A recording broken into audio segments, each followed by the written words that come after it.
kung why not kung bibili ka para sa anak mo, hindi yung ako yung bibili. Ang laki-laki nga ng sahod ng anak niya. Tapos tayo kailangan pa natin magbanat ang buto. Tapos ako pang magbigay. Hindi naman tayo nagno kung anong mga ano nila. Kung ano yung mga favor nila. Tapos ako pa ang mag-ano. Guys, good morning. So, ay, Diyos ko, ang init. Ano ako guys, munggo. Walang isda at saka karne. Kasi, nakakaumay na. Dito sa abroad, nakakaumay na palaging karne.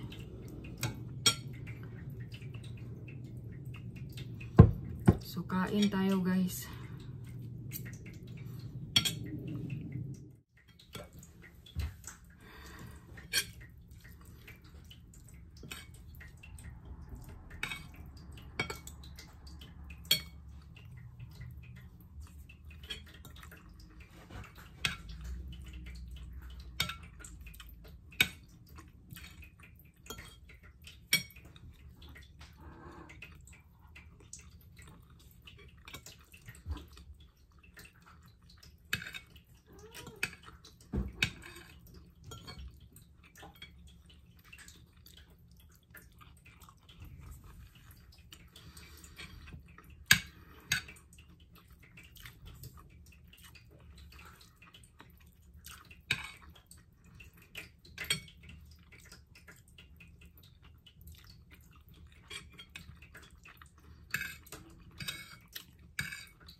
Kaming kibuan ng asawa ko.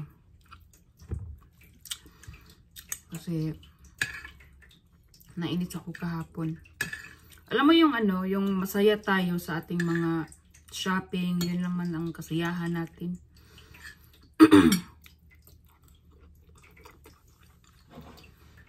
Tapos nagtitiis muna tayo bago maging masaya.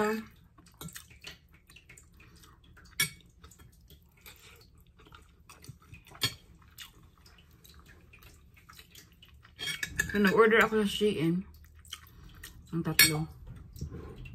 Hindi na ko naman sinasabi sa asawa ko lahat ng mga ano ko. Ba't ko naman sasabihin? No, pera ko yun. Pinaghirapan ko yun. At hindi lahat.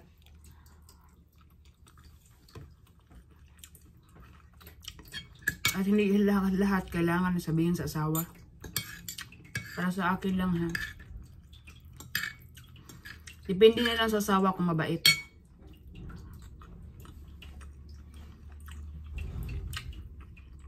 Depende sa asawa kung maintindihin. Pero yung asawa na mahilig mag-report sa ibang tao kung anong ginagawa mo. Ibang troublemaker ba? Kasi bored siya, ganun, walang pake. Kung ano ang mangyayari sa relasyon niya, walang ganun.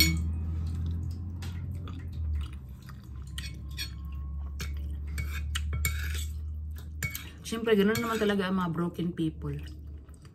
Kasi, yun man ang nakasanayan nila.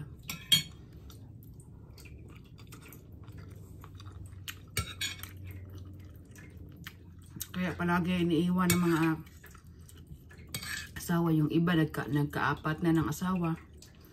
Kasi hindi naman lahat sa asawa ang problema, kundi sa husband din.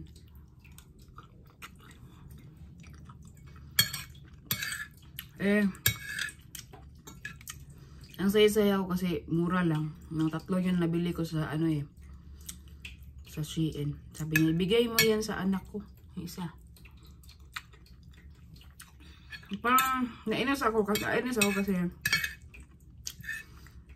lahat sinasakripisyo natin, lahat linunok natin ang ating pride.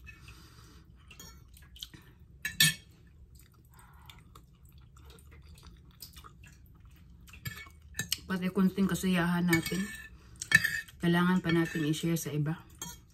Tayo na nga pa yung palagi nag-a-adjust.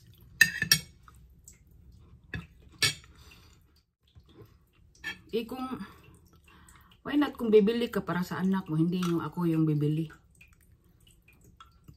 Ang laki-laki nga ng sahod ng anak niya. Tapos tayo kailangan pa natin magbanlat ang boto. Tapos ako pang magbigay. Hindi naman tayo nagnuno kung anong mga ano nila.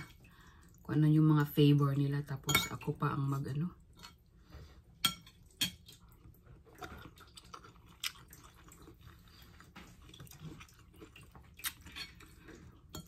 Ako na lang palagi nag-a-adjust.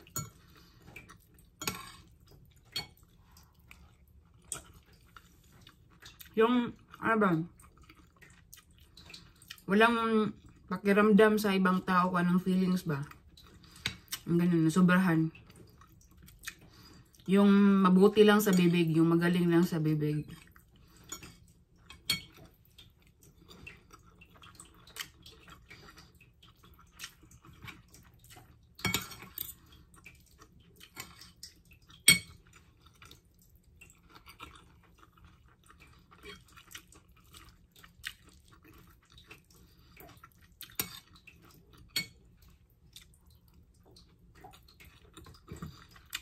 Sabi niya, hindi ka na ano, tagalogin ko na lang.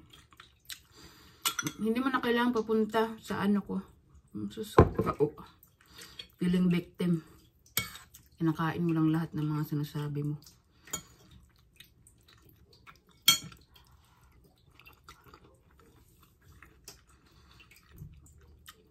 Pera lang na sa'yo, pero kung wala kang pera, you are nothing.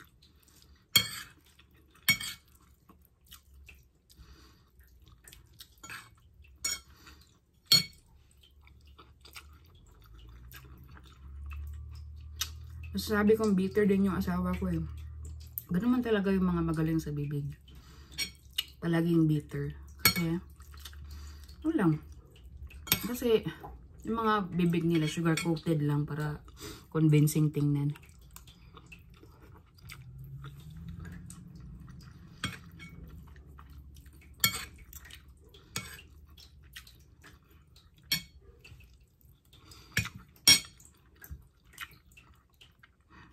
So, hindi ko binigay, ba't ko naman ibibigay?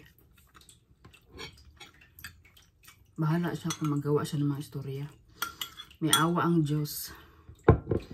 May awa ang Diyos. May karma ang bawat gagawin ng tao. Lalo na pag natutorture na yung puso mo. Ang karma ay Diyos ko.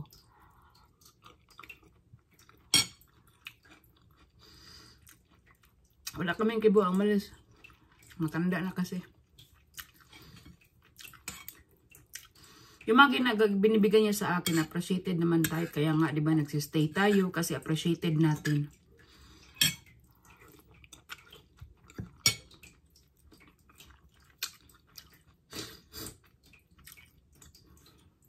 Kaya yung mga magaling sa bibig, magsabi lang ko na okay, ganun, pero yung talagang ano, hindi. Lalo na pag kilala mo ng tao. Diyos ko.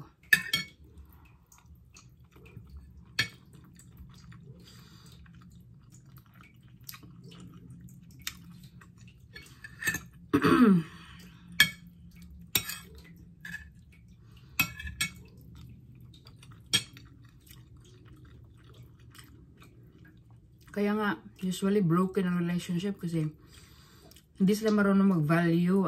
Hindi marunong mag-value. Ang sa kanilang, gusto nilang magsabi, wala silang paki kung nasasaktan, walang paki kung nasasaktan ang isang tao.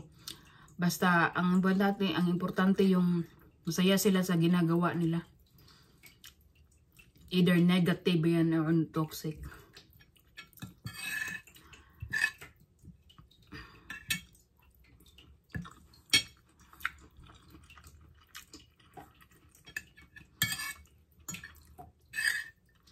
Hirap talaga ba sa grade 1 ng utak?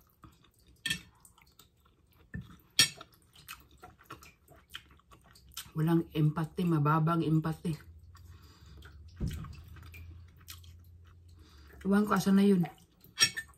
Sana makauwi pa yun ng buhay.